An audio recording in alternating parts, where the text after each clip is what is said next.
ఎముకలు కొరికే చలి ప్రారంభమైంది. ఏదైతే తెలంగాణలో ఉత్తర తెలంగాణ, అటు ఈశాన్య తెలంగాణ, పశ్చిమ తెలంగాణలో కూడా ఇప్పటికే ఉష్ణోగ్రతలు కనిష్ట స్థాయిలో పడిపోతున్నాయి. మరి కొన్ని ప్రాంతాలకు కూడా రెడ్ అలర్ట్ కూడా వాతావరణ అధికారులు జారీ చేశారు. అటు సంగారెడ్డి జిల్లా, ఆదిలాబాద్, కొమరంభీం, ఆసిఫాబాద్ జిల్లాలో కూడా ఇప్పటికే వాతావరణ అధికారులు రెడ్ అలర్ట్ జారీ చేశారు. ఏదేమైనప్పటికీ కూడా సెంట్రల్ తెలంగాణలో ఉన్న చూసుకుంటే హైదరాబాద్లో మాత్రం కనిష్ట స్థాయిలో రోజు రోజుకి ఉష్ణోగ్రతలు పడిపోతున్నాయంటూ కూడా వాతావరణ అధికారులు తెలియజేశారు. ఏదేమైనప్పటికీ కూడా రానున్న 5 రోజులు స్థాయిలో ఉష్ణోగ్రతలు నమోదవుతాయంటూ కూడా తెలియజేశారు.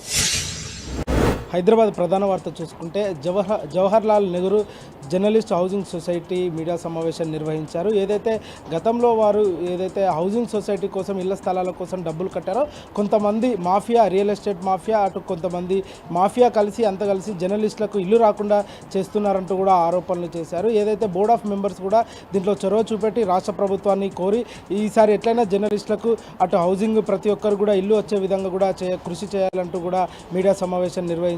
అనంతరం రాష్ట్ర ప్రభుత్వాన్ని కూడా వేడుకున్నారు.